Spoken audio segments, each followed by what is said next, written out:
좋은 아침이죠? 네. 여기가 이제 뭐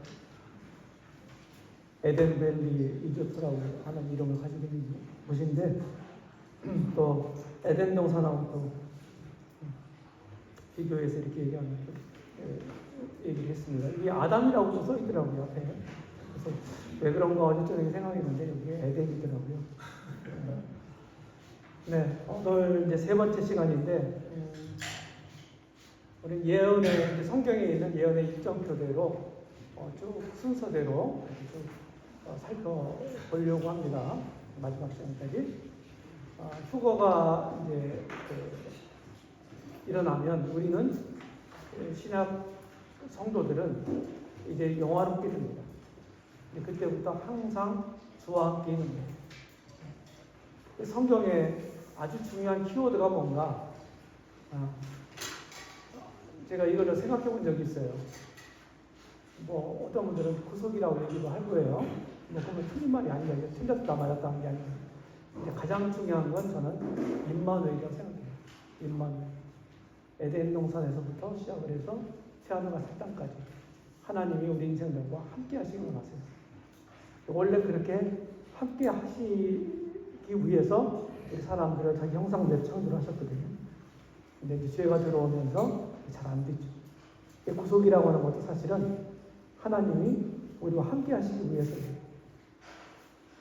결국. 자, 이스라엘 성경을 우리가 이제 주어진 똑같은 성경을 우리가 이제 분별한다고도 하고 해석한다고도 하지 않습니까? 그러면은 성경을 어떻게 보느냐, 어떻게 읽느냐, 주님 그러셨죠. 어떻게 읽느냐, 무엇이라 기록되었으며 어떻게 읽느냐, 이게 굉장히 중요하거든요.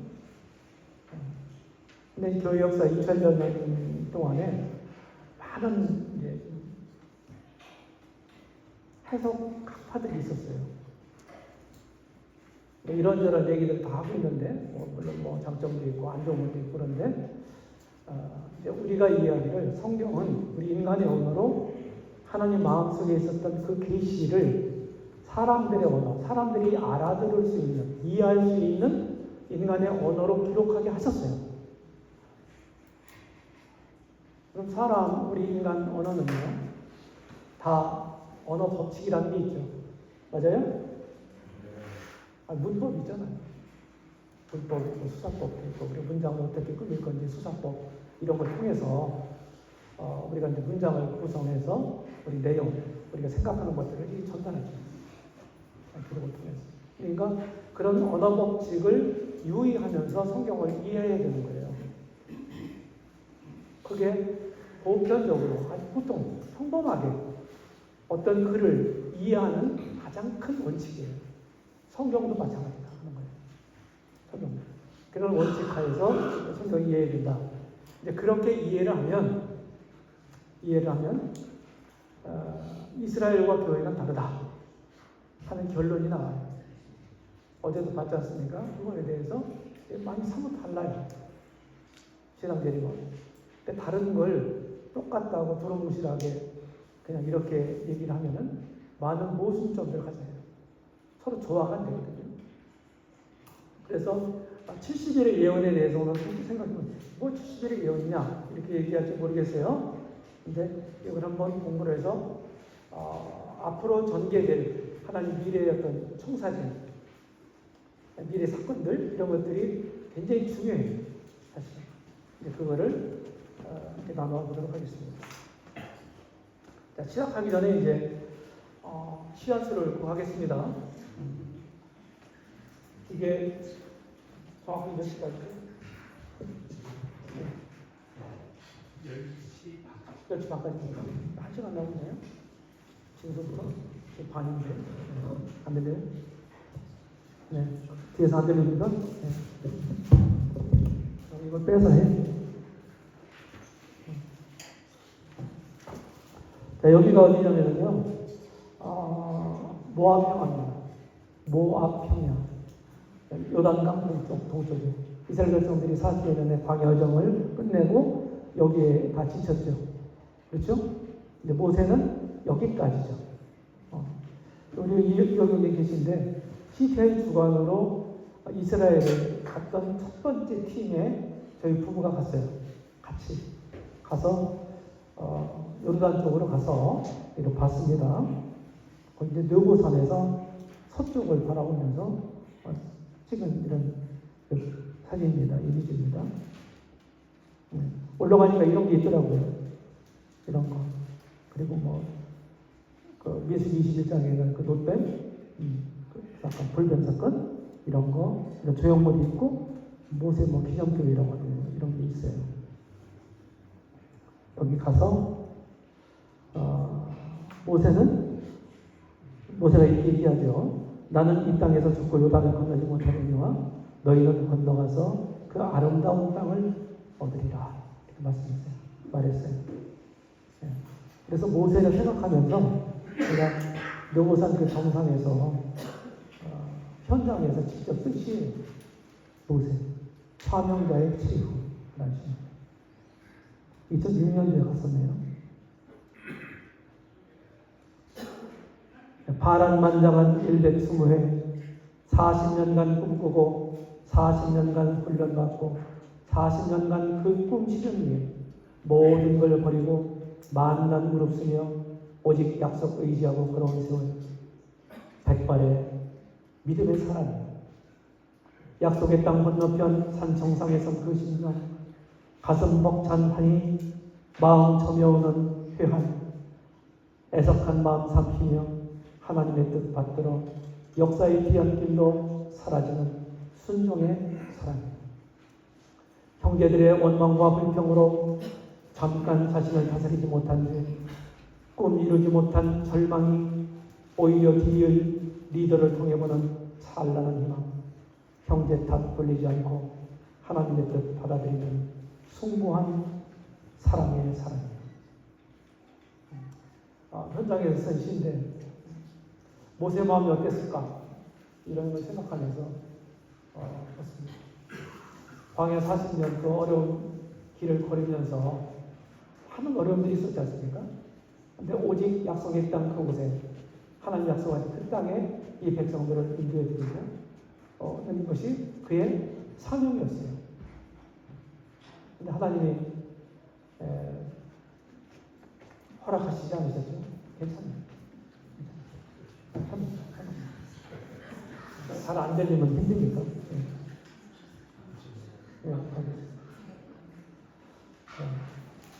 그래서 7년 환란기를 제가 이제 믿는 이유를 몇 가지 설명을 드리면 성경은 종말과 관련해서 매우 어려운 시기를 예언합니다. 어려운 시기를 예언합니다.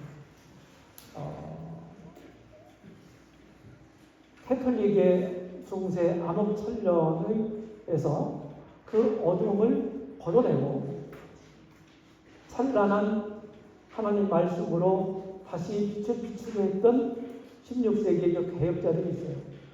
루터라든지 칼뱅이라든지 쯔빙글이라든지 이런 사람들 있죠. 유명한 사람들.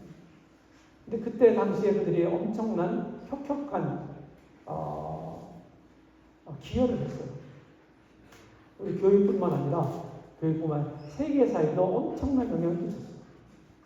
그럼에도 불구하고 그 시대적인 한계와 그 사람들의 한계로 인해서 주어진 하나님 말씀을 완벽하게 그들이 바르게 해석해내지 못했어요. 그때 가장 큰 개혁운동의 가장 큰 이슈가 뭐였어요? 면죄부였잖아요. 그러니까 면죄부와 관련된 건 우리가 교리적으로 보는 게 뭐겠어요? 구원에 관한 진리죠. 그렇죠? 구원론이에요. 그래서 이것을 이신칭의 복음으로 회복시켰어요. 확실하게. 그런데 그 개혁자들이 손을 못 댔던 것이 뭐냐면 우리가 지금 나누고 있는 종말론이에요. 예언의 말씀에 대해서는 그들은 손을 대지 못했습니다. 거의. 그래서 칼빈이라고 하는 사람은 66권 성경 주석을 썼어요. 66권이 아니라 65권. 한 권은 못 썼습니다. 보겠어요. 요한계시록. 할빈 주석이 한글로도 번역이 나왔습니다.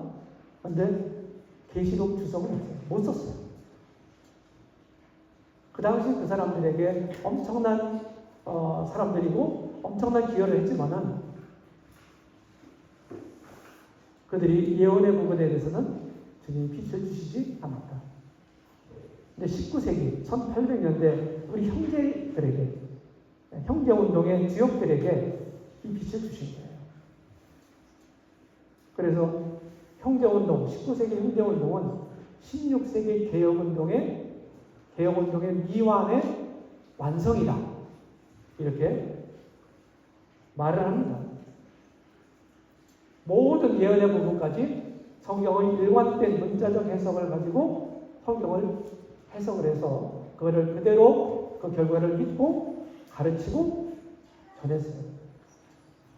그것이 우리에게까지 전해져 내려와서 이런 교제들을 하고 있는 겁니다. 70절 예언을 매우 분명히 성경은 얘기하고 있어요. 잠시 이제 잠깐 본문을 보겠는데 다니엘서 9장에 기록되어 있습니다. 이스라엘이 영적으로 온전하게 회복되어야 됩니다. 뭐 좀 어려운 말을 해드려서 죄송한데 개혁자들이 특별히 이제 칼빈이 이제 기독교 강의라든지 60억 원의 주석이라든지 많은 글들을 남겼어요. 칼빈이라는 사람도 오래 살지 못했습니다. 50세에 죽었어요. 그럼에도 불구하고 많은 저술을 남겼어요. 근데 그것이 소위 개신교라고 하는 이 교회의 가르침에 아주 근간을 이루고 있어요. 그건 이제 개혁주의라고 그러거든요. 개혁주의. 그게 칼빈주의. 그게 칼빈의 가르침이 발전해갖고 체계화가 된 게 뭐냐면 원양주의예요. 얘기 들어보셨나 모르겠어요. 이제 그게 칼빈을 시주로 하는 교단이 장로교잖아요. 이 장로교의 기본 신학이 된 거예요. 한국은 개신교 안에 50% 이상이 장로교라고 하더라고요. 거의 절반 차지한대요. 이 안에도 분파가 많이 있지만은 그러니까 언약주의 개혁신학이라보다는 언약주의가 대세입니다. 한국 기독교에 대해서는. 그 사람들은 이제 우리하고도 분별을 이런 면에서 다르게 해요. 마치 구약의 이스라엘이 신약의 주의로 대체했다. 이렇게 얘기를 합니다. 그게 이제 대체 신학이라고 하는 거예요. 소위. 그런 것들은 성경 해석에서 잘못됐기 때문에 이런 결과물들이 나오는 거예요. 시태에 보시면 우리 이혁영제님이 비난법 성경 공부로부터 시작을 해서 성경 해석하고 이런 바르게 성경을 이해하고 해석할 수 있는 것들을 굉장히 중요시 여깁니다. 그게 잘못되면 다 잘못된 거예요. 이스라엘은 그대로 남아있습니다. 복음을 얘기하고 있는 로마서에서 사도 바울이 9장, 10장, 11장 세 개장을 할애하면서 이스라엘의 선택과 이스라엘의 유기, 버려진 것, 그리고 그들의 회복을 말하고 있어요. 세 개장에서.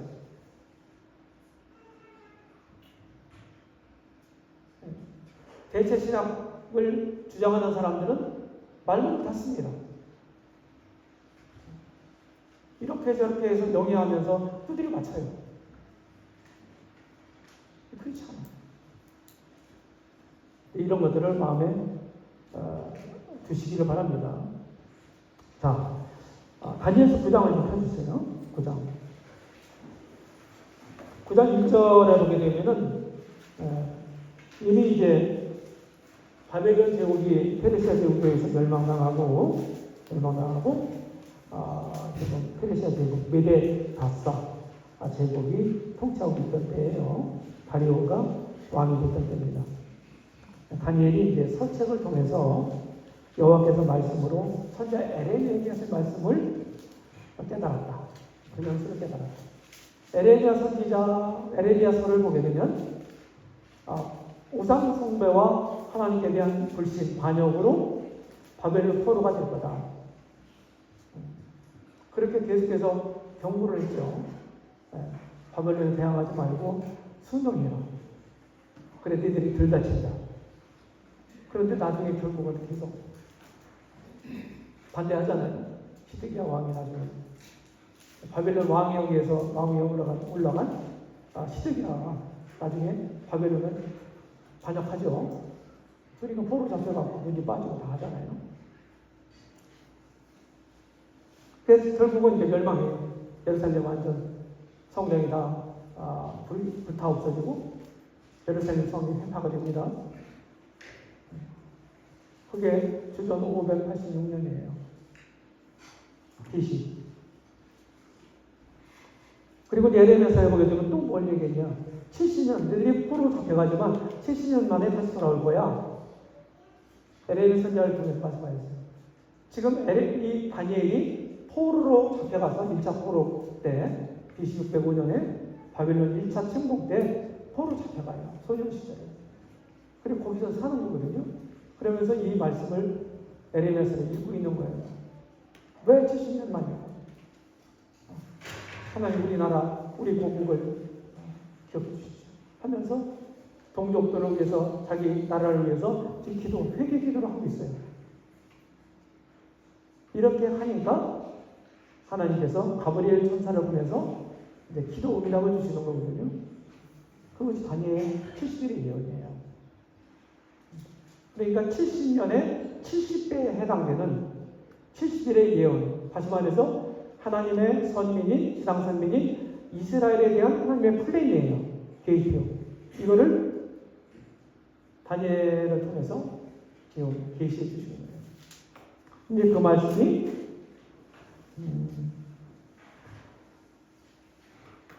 23절 보세요. 23절.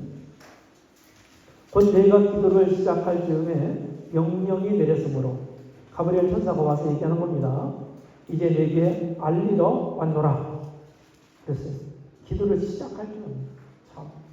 저는 여기서 좀 교훈을 받는 게 뭐냐면은 다니엘이 무턱대고 기도한 게 아니고 기록된 말씀을 읽으면서 그 말씀을 근거로 해서 기도했다. 그랬을 때 기도하는 즉시 시작할 때 벌써 응답이 내려졌어요. 하나님께서 가브리엘 천사를 내게 해서 가서 전해라. 다니엘이. 놀라운 일이지 않습니까? 다니엘 굉장히 경건한 사람이잖아요. 에스겔이 얘기하는 것처럼 3대 의인 중에 한 명이에요. 노아, 욥. 누굽니까? 다니엘이에요. 에스겔은 거의 중복된 기간에 살던 사람이거든요. 다니엘도. 근데 당대, 에스겔이 당대 자기가 함께 살던 그 시기에 다니엘을 언급했다 오는 3대 의인.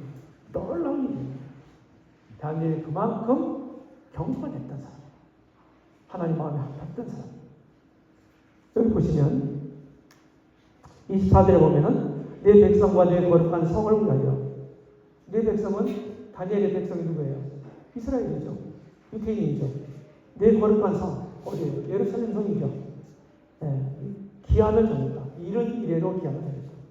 이게 소위 70일의 예언입니다. 이래라고 하는 말을 우리 젊은이들 알아요? 청년들 알죠? 그건 알죠? 일곱이라는 뜻이죠? 요새는 뭐 1, 2, 3, 4가 1, 2, 3, 4를 얘기를 해야 잘 통하니까. 나 거기에 대해서 1도 없어. 나 너하고 1천 가냐 오늘부터 1천. 이렇게 이제 얘기를 잘해요. 젊은 사람들은. 이래가 이제 7이라는 뜻입니다. 허물이 그치며 죄가 끝나며 죄악이 용서되며 영원한 의가 드러나며 환상과 예언이 응하며 또 지극히 거룩한 이가 기름 부음을 받으리라. 지극히 거룩한 이 기름 부음을 받으리라. 그리고 25절. 그러므로 너는 깨달을지니라. 예루살렘을 중건하라는 영, 예루살렘 성벽을 재건하라는 조석, 칙령이 내려질 때로부터 그랬어요. 기름 부음 받은 자, 이게 누구예요? 메시아죠. 메시아 그리스도가 곧 왕이 일어나기까지 7일에와 69일에 7 더하기 62 하면 69일에가 지난다. 이런 뜻이에요.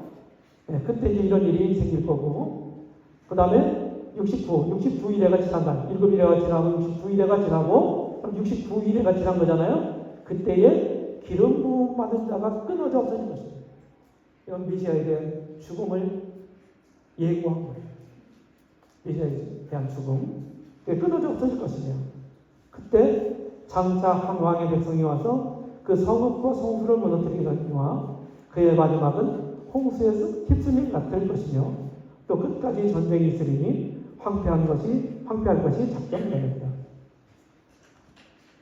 이렇게 말씀했습니다. 그 다음 27절에 보면은 그가 장차 많은 사람들과 더불어 한 일해 동안의 언약을 굳게 정하겠고, 여기 70일에 중에 69일에가 지나갔죠. 메시아가, 우리 주님이 죽으실 때 69일에가 끝나는 거예요. 성취가 되는 거예요. 근데 한 일해가 남았잖아요. 이것이 27절에 나와요. 예언을 해석할 때는 어제도 얘기했지만은 구약 선지자들에게는 신약 교회에 대해서 계시해 주시지 않았다. 실제로는 역사상에 나타나 있는 것은 지금 교회 시대가 2000년 됐잖아요. 그죠? 저기 넘어섰지 않습니까? 이렇게 되니까 이 2000년간의 긴 공백 기간이 구약 선지자들에게는 계시가 안 돼서 몰랐어요. 성경 기록도 없어요. 근데 예언은 진짜 세상 끝. 종말의 종말. 그때까지 예언을 해주고 있거든요. 쭉 이어서 되는 거죠. 근데 어느 순간부터 딱 끊어진 다음에 이 교회 시대가 끼어 있는 거고, 이 교회 시대가 끝나면 바로 또 구약에 있는 예언, 그런 말씀이 성취가 됐잖아요. 그것하고 맞물려서 계속 이어져서 성취가 또 이루어진다. 이렇게 되는 거예요. 그런 얘기 하시죠? 그래서 예언을 우리가 해석할 때는 중요한 법칙이 하나가 있어요. 공백의 원칙이에요. 예언상 공백의 원칙. 그러니까 교회 시대가 비어있다는 거죠. 예언에는. 없다 하는 얘기예요. 그러니까 이걸 감안하고 하셔야 돼요. 그러면 이 예언도 여기 26절, 27절에도요. 62일에 왜 기름 부음 받는 자가 끊어져 없어질 것이며, 장차 한 왕이 백성의 왕이 와서 그 성읍과 성부를 무너뜨리려니와, 이렇게 되어 있죠. 이렇게 되어 있는데, 주님이 죽으신 다음에 벌하시고 50일 만에 약속된 성령님이 오시면서 교회가 시작됐죠. 그렇죠? 어제 제가 주후 33년 4월 3일날 금요일날 돌아갔었다. 이렇게 말씀하셨어요. 현대 학자들이 얘기하는 거예요. 제가 여러 정황으로 30년에 죽으셨다 하는 설도 있어요. 여러 정황으로 제가 이제 자료들을 모집해가지고 수집해서 이렇게 보니까 33년이 더 과학적이고 더 합리적이고 더 성경적이에요. 그래서 그분들을 따릅니다. 33년. 그래서 여기서 보면은 주님이 죽으신 후에 교회 시대가 시작됐기 때문에 끊어져 없어질 것이며, 한 왕이 백성이 와서 성소를 힐파려니와, 이거는 AD 70년에 로마의 디도, 티투스라고 하죠. 나중에 이제 황제가 되는데, 이 사람이 유대 전쟁 때 와가지고 성전을, 주임 당시에 있었던 성전을 다 해파해서 성전이 지금 없어요. 그래서 앞으로 성전이 또 세워진다, 이런 말이 되는 겁니다. 성전이 없기 때문에. 그래서 여기가 이제 예언상 공백의 기간이에요. 그리고 그 뒤는 아직 미성취된 채로 있어요. 한 왕의 백성이 와서 어떻게 했습니까? 그가 아마 이제 저희가 볼 때는 적그리스도로 보이는데, 많은 사람으로 더불어 이스라엘 사람들, 유대인들하고 한 일해 동안 언약을 정한다. 7년 동안 평화제약을 체결해요. 유대인들이. 적그리스도가 세계 지도자가 나와서. 그때 이제 마지막 게 70번째 일회가 시작되는데, 이것이 바로 지금 우리가 살펴보고자 하는 70일의 예언 마지막 번째 제71회에 해당되는 기간이다 하는 거예요. 이거를 우리가 신장필란이 그렇게 얘기하는 거예요. 여기서 나오는 거예요. 이걸 모르면 우리가 예언을 통째로 이렇게 바르게 이해할 수가 없어요.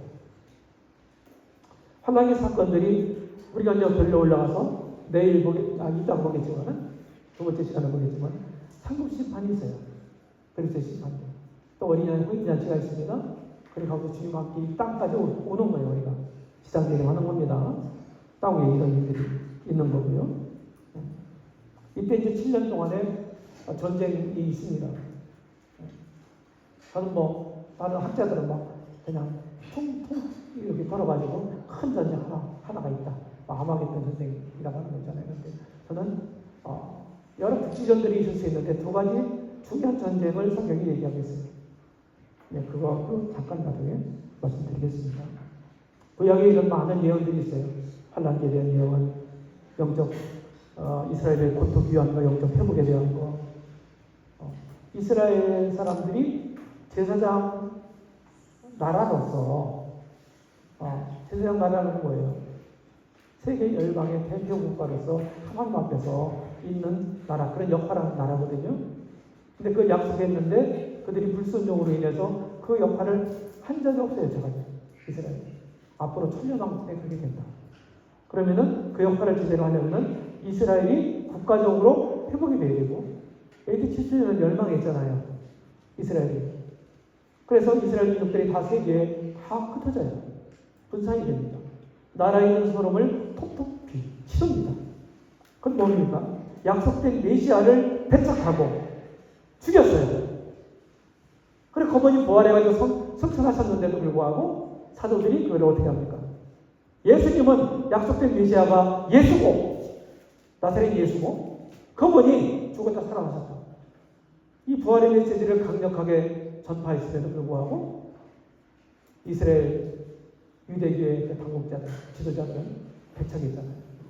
사도들도 죽이고 핍박하고 무욕하고 그 대가가 그들의 멸망으로 2차 멸망으로 이어졌어요.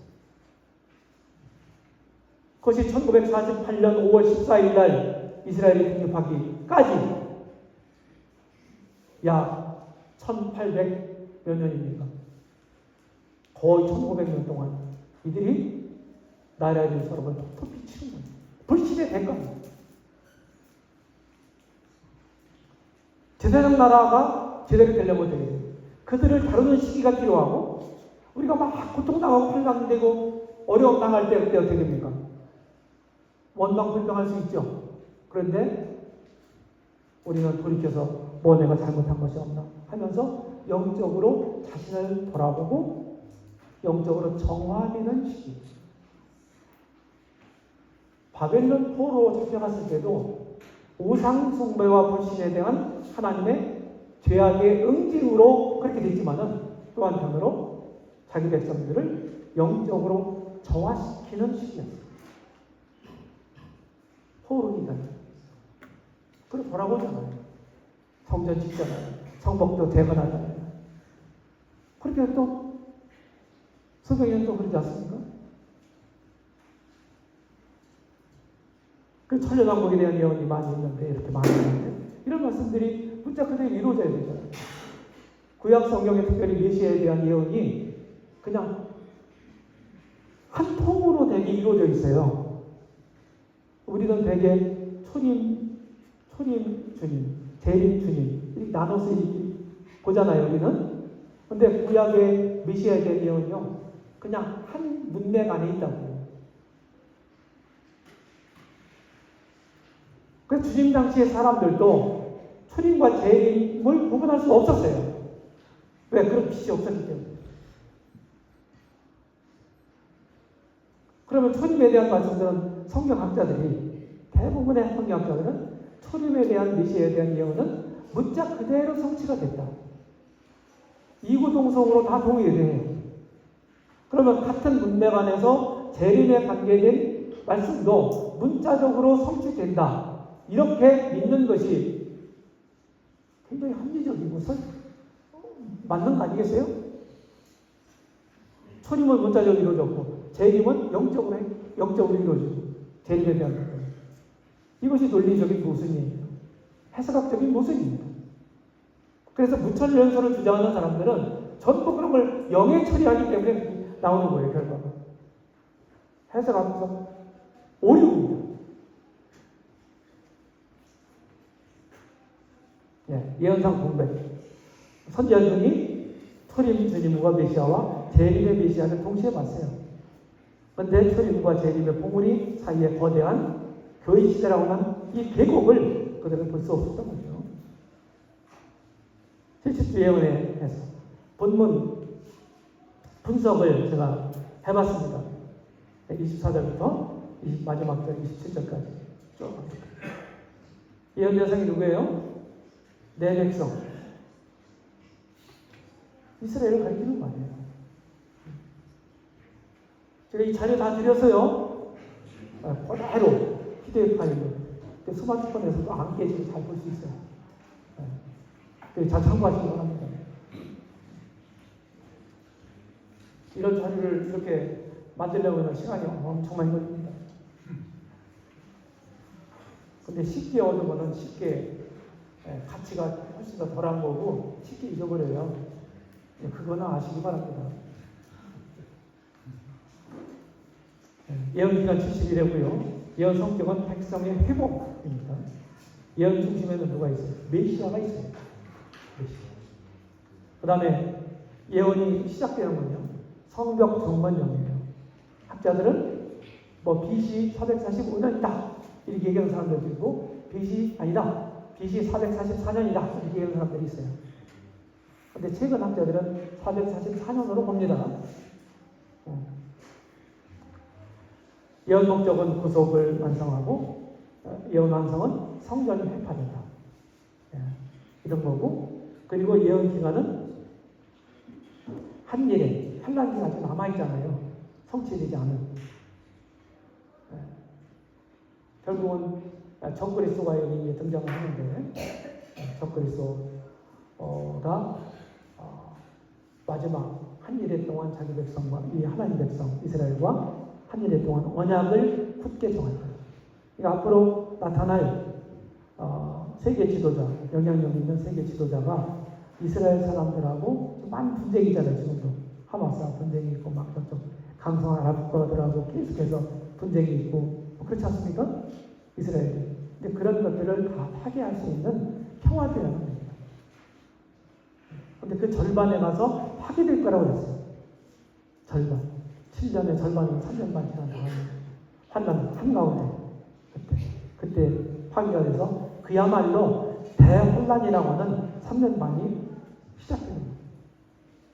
그때가 바로 적그리스도가 이제 활기를 치는 때입니다. 전 3년 반은 적그리스도가 자기의 가면을 쓴 채로 나타나요. 세계 사람들 앞에서 괜찮은 사람들, 좋은 사람들. 근데 절반에 가서 사단의 사주를 받고 명령을 받은 다음에 적그리스도가 본색을 드러내요. 그때부터 엄청난 박해를 당합니다. 계시록 12장에 보게 되면은 11장에 보게 되면은 두 증인을 죽이고 환란 중반에 죽거든요. 두 증인이. 그 13장에 보게 되면은 첫째 짐승, 둘째 짐승이 나오죠. 첫째 짐승이 바로 적그리스도입니다. 3년 반 동안 1260일 동안 내가 사탄의 능력을 부여받고 사탄의 대리인으로서 이 땅에서 강력한 포갑 정치를 하죠. 이런 얘기입니다.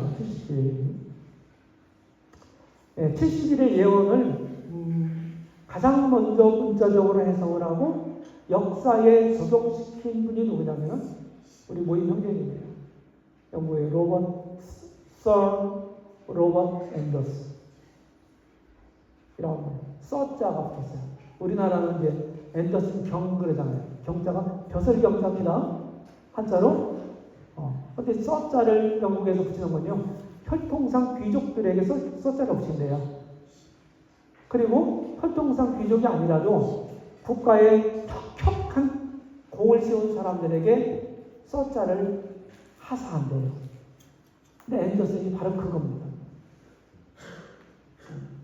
이분은 범죄학의 최고 권위자예요. 당대 범죄학.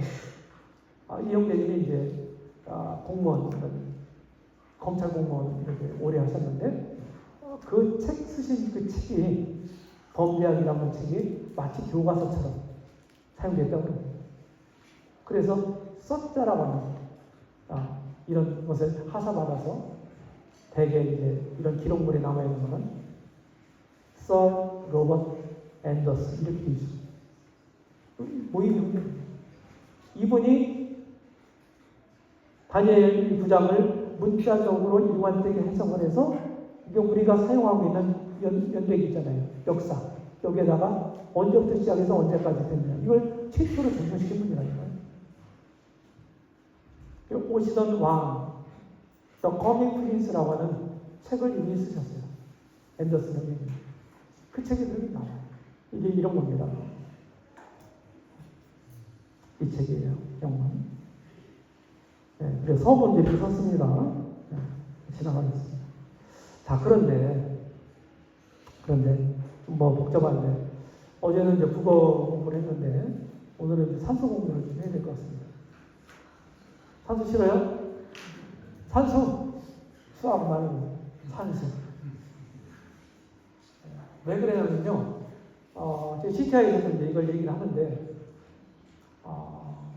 잘하는 사람 잘해요. 그런데 이제 숫자만 나오면 무조건 싫어하는 분들이 있더라고요. 알고 가면 좋아요. 저는 이제 예언을 공부할 때가 있었는데, 그때 지금 기억하기로는 90년대 초중반 같아요. 그러면서 이 70일의 예언도 제가 이제 신앙 초기에 75년도에 거듭나거든요, 여름에. 75년. 근데 그때 이제 76년도 연초에 엠마오 성경학교 교재 그때 번역된 거, 3권인가 14권 될 거예요. 그 책을 일과에 구입해가지고 공부를 했어요. 초신자죠. 군대 가기 전입니다. 그때 저희 고향에 교회 없었어요. 형제들도 없었어요. 저만 달랑 있었어요. 도와줄 만한 사람도 없고 가르침을 받을 만한 사람도 없어요. 그래서 엠마오 교재 갔다 공부를 했는데 거기 다니엘서라는 교재가 있잖아요. 그죠? 제임스 스타라고 하는 형제이 쓰신. 근데 그 책도 공부했죠. 첫자가 막 굉장히 어렵더라고요. 근데 이 부분에 가서는 이해가 안 되는 거예요. 뭐 무슨 말을 하는지 잘 모르겠어. 그래서 이제 그때만 해도 전화가 없어서 편지로 이제 송영님, 송창영 돌아가신 송창영님한테 이제 편지를 드렸죠. 이게 무슨 뜻입니까? 답이 왔어요. 답만 딱 달랑 알려줬어요. 답만. 이런 거구나. 근데 이해가 안 됐어요. 그래서 다음번에 또 그 교재를 공부했더니 해결이 안 됐어. 그냥 묻어놨어. 다음번에 또 다니엘서 또 공부하게 됐어. 그 교재를. 이해가 안 되죠. 해결이 안 된 걸 묻어놓고 갔으니까 또 걸리지. 그때 또 편지를 썼어요. 그때 조금 자세하게 하셨더라고요. 그래도 이해가 안 되는 거야. 그게 덮어놨어. 그리고 제가 이제 대전을 거쳐서 청주로 이사를 온 다음에 말씀을 계속 이제 전하고 뒷땅 가지고 말씀을 교회에서 이제 가르치고 이렇게 하면서 예언 공부를 다시 또 심도 있게 이렇게 했는데 그때 이 문제 해결이 안 된 책이 있잖아요. 이게 해결이 안 되니까 이거 내가 확실히 얘기를 못하겠다. 이거 해결하고 가자. 그때 자료도 별로 없어. 제가 몰랐어요. 잘 나와 있지도 않았고. 그래서 뭐 VT니까 뭐 백과사전 뭐 이런 거 찾아가면서 이거를 답은 알고 있잖아요. 어떻게 이 답이 나왔는지 이제 산수 공부하면 이제 그 식이 있지 않습니까? 이 식을 세워야 검사이 되는 거잖아요. 근데 제가 그런 자료들 태양력의 원리 이런 것들 다 공부해가지고서 원리를 했는데 딱 답이 맞아 떨어지더라고요. 그때 너무 신났어요. 너무 신났어요. 그리고 하나님 말씀이 진짜 대단하구나. 완벽하구나 하나님 말씀이. 이런 생각이 확실히 들었어요. 근데 성경에 나타나 있는 이 성경력은 음력이에요. 음력하고 양력, 우리 사용하는 양력하고는 차이가 있죠? 그래서 지금 과학적으로 보면은 우리가 사용하고 있는 양력이 훨씬 더 정확합니다. 우리 사용하는 양력의 원리는 지구가 태양을 공전한다고 그러잖아요. 한 바퀴 도는 1공전 주기를 1년으로 하자고 정한 거예요. 근데 그게 양력의 원리입니다. 이렇게 있어요. 이게 다 설명하는 시간이 없어요. 예루살렘을 중건하는 영이 날 때부터 이렇게 돼 있죠? 70일의 영 시발점이. 그럼 그게 언제냐는 거예요. 근데 성경에 바벨론 포로로부터 돌아온 다음에 1차 귀환자들이 스룹바벨이 1차 귀환자들을 데리고 와서 성전 재건하죠. 그 다음에 2차 조서가 다리오 조서가 있어요. 성전 재건에 관해서 다시 하는 거예요. 아닥사스다가 또 조서를 내려요. 2개를 내리는데 첫 번째 조서는 성전에 관련된 거예요. 그리고 2차 조서는 느헤미야 2장에 나오는데 이거는 성벽 재건과 관련된 거예요. 그래서 아닥사스다 제2조서 느헤미야 2장에 기록되어 있는 아닥사스다 왕 제20년 니산월에 이렇게 되어 있습니다. 그때 조서를 내려요. 그래서 이제 역사를 쭉 추적해서 요새는 컴퓨터도 있고 역사가 가능하지 않습니까? 그러니까 그때가 BC 444년이더라 하는 겁니다. 아셨죠? 이렇게 해서 이때로부터 이제 70일의 예언이 시작된 거예요. 성취가. 돌아와서 52일 만에 느헤미야가 성벽을 재건하지 않습니까? 해석 원리. 아까 이레라고 우리 말로 이레라고 번역했는데 이 말은 구약 성경은 이스라엘 말로 기록되어 있잖아요. 이 말이 이제 일곱을 뜻해요. 일곱. 근데 우리는 70일을 예언할 때 한 일에 7일을 7년으로 해석을 합니다. 근데 이게 연인지 일인지 한 날을 얘기하는 건지 7일을 얘기하는 건지 7년을 얘기하는 건지 이거는 문맥을 통해서 결정하는 거다. 일이라고 하는 말이 다니엘 10장에서 나와요. 다니엘이 세 일의 동안 세 일에 며칠이에요? 3주간이죠. 21일이죠. 맞죠? 세 일의 동안 금식했다는 말이 나옵니다. 그럼 여기는 일이겠어요? 년이겠어요? 당연히 일이죠. 21년 동안 금식할 수는 없잖아요. 그죠? 죽어도 벌써 죽죠. 그런데 다니엘서 9장은 일로 따지면은 491 동안 여기에 있는 예언의 내용이 성취될 수가 없어. 그러니까 연인 거예요. 아셨죠? 이렇게 이제 해석을 하는 겁니다. 이렇게 해서 해석을 해서 이제 지금은 컴퓨터가 발달했으니까요. 역추적해가지고 연대 계산이 다 돼요. 저희 나이 드신 분들은 생일을 지금 저기 주민등록상에 있는 그 생년월일 있죠. 그게 양력이 음력이에요. 뭡니까? 다 음력이죠. 맞아요? 그때 다 음력으로 올렸어요. 근데 실제로 내가 태어난 게 언제지, 양력으로 언제지, 컴퓨터로 환산하니까 금방 되더라고요. 컴퓨터로 환산하니까. 음력으로는 5월생인데, 5월 말 정도인데, 하순인데, 7월 초순이 되더라고요. 제가 태어난 해. 생일이. 이렇게 되는 거예요. 그래서 지금은 훨씬 더 로버트 앤더슨이 이 70일을 해석할 때보다 거의 지금 1세기가 지났잖아요. 그죠? 1세기. 100년이 지났다고요. 그러니까 지금은 훨씬 더 많은 고고학 자료도 있고 역사적 사료도 발견되고 컴퓨터도 발달하고 이렇게 해가지고 더 정확하게 해석할 수 있는 조건들이 많이 갖춰져 있어요. 로버트 앤더슨이 그 해석한 그 원리를 가지고 현대학자들이 하는 거예요. 근데 적용하는 시점이 조금씩 달라요. 그거는 문제가 되지 않는다고 생각해요. 로버트 앤더슨이 엄청난 일을 한 거예요. 이렇게 해서 해석을 하니까, 다 하니까, BC 444년 3월 5일부터 AD 33년 3월 30일까지. 음력이니까 음력은 1년, 한 달에 30일을 잡고, 1년 12달에 360일을 잡습니다. 성경이 그래요. 1261이라는 말이 나오죠. 나와요, 안 나와요? 계시록에 많이 나오잖아요. 42달, 한때, 두때, 반때. 한때, 두때, 반때는 3년 반을 아람식으로 표현한 거예요. 아람식. 1260일이 42달이잖아요. 3년 반이잖아요. 그러니까 그런데 그냥 무턱대고 우리가 상상으로 생각하는 게 아니고 성경적 근거를 가지고 그렇게 해석을 하는 겁니다. 그러면은 69일에 69 곱하기 7 그러면은 뭐가 돼요? 얼마나 돼요? 483이 나오죠. 맞죠? 산수 483. 그러니까 이제 여기는 연이니까 음력으로 483년이 69일이에요. 이거를 한 1년 360일로 곱하니까 날수로 따져서 17만 3,880일이 나온다. 이거를 우리가 사용하고 있는 현대 양력으로 환산하니까 거의 7년이 줄어요.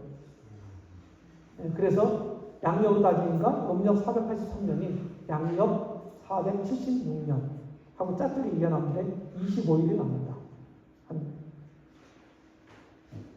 이 컴퓨터로 또 조회를 해보니까 조서를 내린 그때가 BC 444년 3월 5일이더라.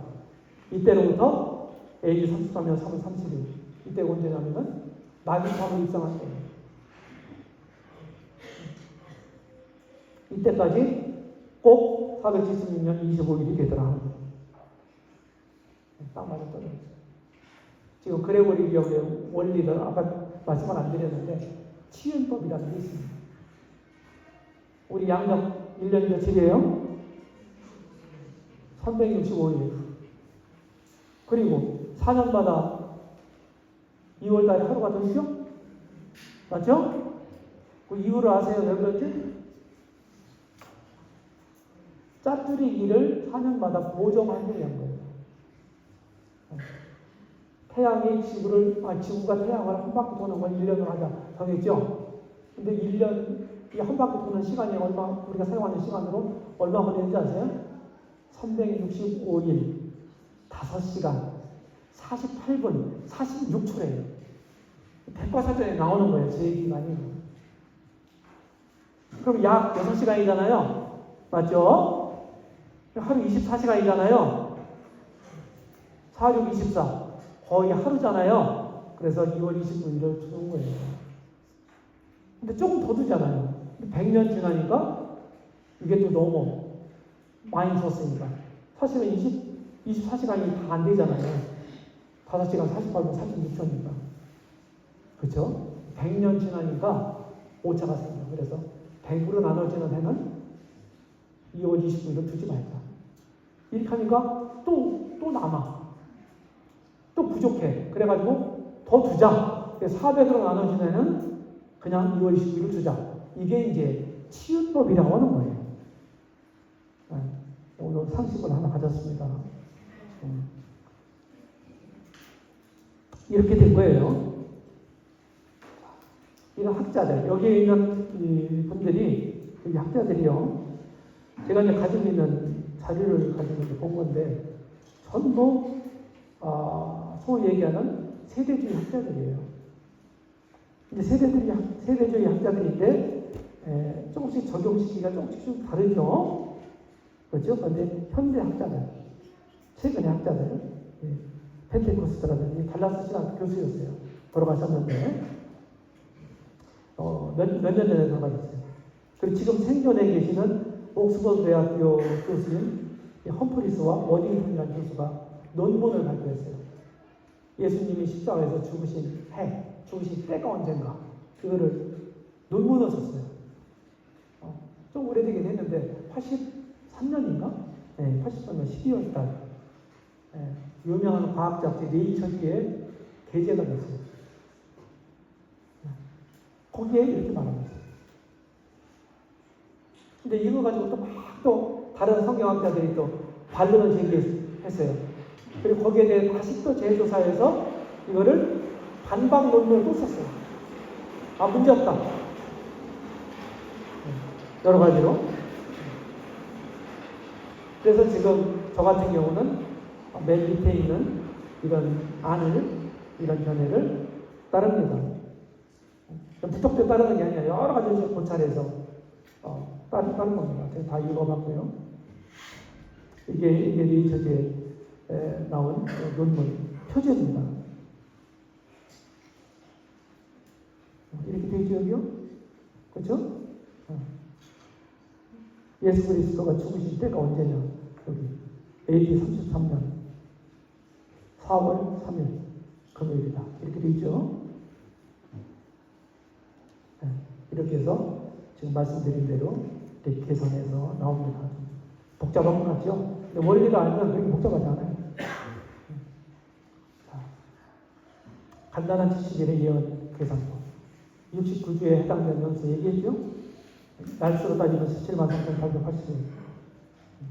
일 공전주기가 이만큼이니까 평년은 365일만 두잖아요. 여기. 근데 이만큼이 더 있다고요. 이만큼. 이 일입니다, 단위가. 이렇게 해서 약 25일 이렇게 보는 겁니다.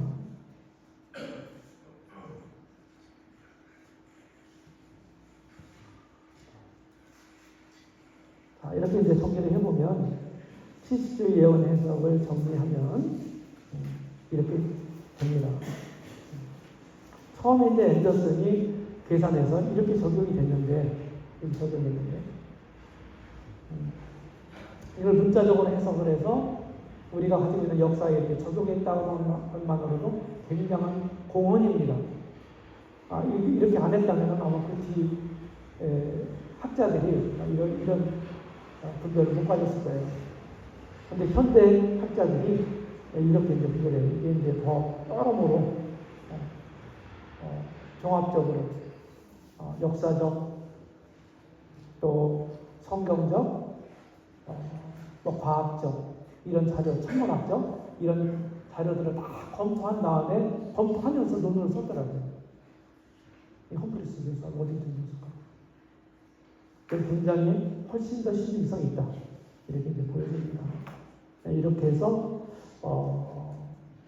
지금 아직 미성취된 채로 남아있는 마지막 주 한 주. 이때가 이제 7년 환란기다. 왜 7년 환란이라고 하냐? 그런 근거를 물어보면 다니엘서 9장에 있어요. 이렇게 얘기할 수 있으셔야 돼요. 그리고 뭐 자세하게는 못하더라도 간단한 멘트 정도는 하실 수 있어야 됩니다. 우리가 신앙을 가질 뿐만 아니라 우리 신앙을 다른 사람들에게 변증할 수 있는 능력도 가져야 돼요. 그래야 그 신앙이 단단합니다. 단단한 겁니다. 적용하면 이게 이제 이스라엘에 대한 예언 시기예요. 70일에도 기한을 정했다고 그랬잖아요. 근데 69일에가 성취가 됐잖아요. 기름 부음 받은 자, 메시아. 헬라어로는 그리스도.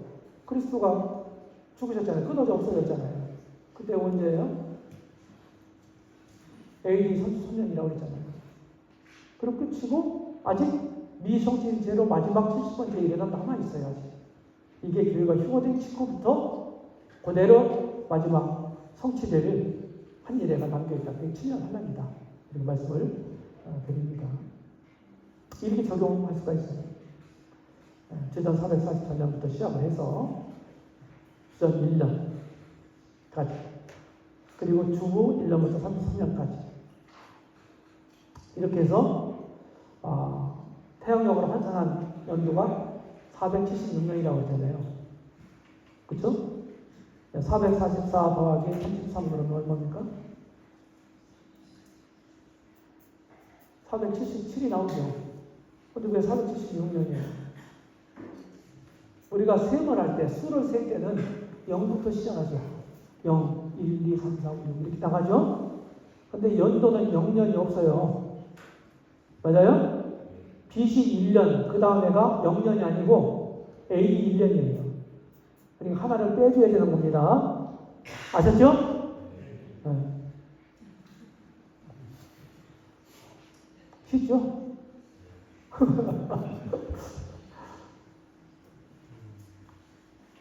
네. 7년 환란기간이 한 일에 동안 언약을 굳게 정할 거다. 제가 성일이래요. 적그리스도하고 이스라엘하고. 언제예요? 교회가 휴거진 직후예요. 그래서 한 일에 7년간 조약을 맺는다고요. 이게 이제 환란 기간인데, 근데 그 다니엘 27장에 9장 27절에 보면은 멸망에 가증한 것이 그 절반에 가서 파괴될 것이며, 그리고 멸망에 가증한 것이 거룩한 것에 서게 되거든요. 그게 뭐냐? 성경 말씀 마태복음 24장이라든지 다니엘서 9장이라든지 또 계시록 13장이라든지 이런 말씀들, 그리고 데살로니가후서 2장이라든지 이런 말씀들을 종합해 볼 때 적그리스도의 우상이 아마 성전에 세워놓고 경배하도록 할 거다. 이렇게 이제 학자들이 봅니다. 적그리스도가 자칭 하나님이라고 하잖아요. 자기 스스로.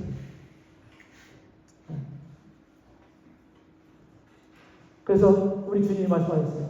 멸망에 가증한 것이 거룩한 곳에 선 것을 보거든 멸망에 가까운 줄 알라. 그리고 우리가 얘기하는 후 3년 반, 이게 이제 말 그대로 대환란입니다. 전 3년 반하고는 양상이 더 심화되는 굉장히 어려운 시기예요. 3년 반. 우리가 짧다고 생각하는데 사실은 하루가 고통스러운 그런 날들이 3년 반 계속되면 어떻게 되겠어요? 너무너무 힘들죠. 그래서 우리는 요한계시록을 해서 이해를 할 때 6장서부터 19장까지는 바로 그 7년간의 환란 기간 동안 일단 이루어질 일이다. 이렇게 보거든요. 점점점 심판이 인심판, 납발심판, 대접심판 이렇게 해서 이어지는데 점점점 더 심하게 하나님 재앙을 내리세요. 근데 우리는 이런 진노로, 하나님의 진노로부터 우리를 어떻게 합니까? 장래 노하시는 우리 건지시는 분이에요. 그래서 우리는 환란년 휴거를 믿습니다. 그런 말씀들을 통해서. 시험의 때를 연하게 하신다고 그랬어요. 이렇게 우리가 볼 수가 있습니다. 성령 강림으로 교회가 시작되죠. 그리고 성령이 이 땅에 오신 이유는 뭡니까? 여러 가지 이유로 얘기할 수 있어요. 근데 한 가지 시프라 얘기합니다. 그리스도를 위한 신부를 예비하기 위해서. 마치 이삭이 결혼한 장면이 창세기 24장에 나오지 않습니까? 상징적으로. 그게 꼭 그렇게 들어맞더라고요. 이렇게 이해하면 참 좋겠더라. 신약도. 그 창세기 이삭의 결혼 문제가, 결혼 장면이, 이걸 얘기하는 거다 이렇게 얘기하는데, 그런 그림자라는 거죠. 아버지 아브라함은 하나님 아버지, 이삭 아들은 그리스도, 하나님의 아들 그리스도, 늙은 종은 성령님, 미부가는 아들의 신부인 교회. 이런 그림을 볼 수 있더라는 거예요. 그렇게 된 거예요. 결국. 이렇게 해서 이스라엘 교회 시대가 이렇게 끝이 나고 성령 승천으로 교회가 완성되면 성령이 승천하세요. 그때 휴거제를 한다는 겁니다. 그리고 여기 다니엘 70번째 일에 해당되는 7년 환란기가 시작되는 겁니다. 그리고 함께 올라갔던 이 교회와 함께 주님이 이 땅에 오세요. 어디에? 감람산에. 감람산에 오세요. 그리고 자기 나라, 열방의 심판을 거쳐서 자기 나라를 세우시고 7년간 공의로 통치하십니다. 이 천리왕국 좀 이따 말씀드리고, 그리고 천리왕국 끝자락에 크고 힘보다 심판을 통해서 모든 불신 세력들을 이제 징벌하시고 결국 영원한 세계로 들어가는 거예요. 이것이 이제 우리가 분별하고 있는 그 예언의 시나리오입니다. 성경적 시나리오. 결론을 말씀드리겠습니다. 70일의 예언은 하나님은 우상 숭배와 불신과 반역으로 바벨론 제국에 의해 멸망한 이스라엘을 돌아보시는 신실하신 하나님의 은혜다. 하나님은 심판하시는 중에도 여전히 은혜를 잊지 않으십니다. 노아 홍수 때도 노아 가족 8명을 살리셨고 그들을 통해서 제2의 인류사를 경영하셨습니다. 여기 하나님 은혜가 없으면 안 돼요. 심판이라는 자체도요, 애정이 없으면 심판 못 하는 거예요. 우리 저기 어른들, 자식들 키울 때 야단 붙이고 맴매도 하고 그러지 않습니까? 사랑이 없으면 안 하는 거지, 못 하는 거지. 자, 결론 두 번째. 70일의 예언은 에레미야가 한 70년 만에 포토피한 약속을 근거로 해서 70배 확대된 선민 이스라엘에 대한 하나님의 490년간의 플랜입니다. 계획이 69일에가 지났다. 성취됐다. 결론 세 번째. 70일의 예언은 아직 완전하게 성취되지 않았으므로 그 남은 기간이 미래에 온전하게 성취되어야 되기 때문입니다. 그때가 저희가 휴거된 이후에 구약의 이스라엘에게 약속하신 하나님의 약속들이 완전하게 성취될 때인 7년 환란기와 천년왕국과 직접적으로 관계되기 때문입니다. 그래서 7년 환란기와 천년왕국은 사실은 매우 구약적이고 이스라엘적이다, 유태적이다 이렇게 말할 수가 있어요. 구약의 많은 선자를 통해서 하신 예언, 그 말씀이 신약교회 경륜으로 이미 지금 멈춰 있잖아요. 그죠? 이것이 신약교회가 다 완성된 휴거가 되면 다시 이어지는 거예요. 그것이 7년 환란기와 천년왕국입니다. 우리가 믿는 이 신앙이 이런 분별이 사실은 매우 성경적입니다. 우리가 하고 있는 모든 것들이 다 성경의 근거를 가지고 있어요. 직접적인 근거. 그리고 우리는 문자적으로 해석할 뿐만 아니라 그 문자적으로 있는 그 결과, 해석한 결과를 그대로 우리가 실행하고 순종하기를 애씁니다. 우리 자매님들이 넣으시는 문제도 그렇고요.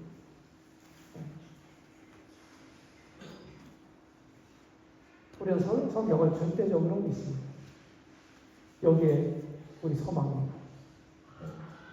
믿음과 소망이 있기 때문이죠.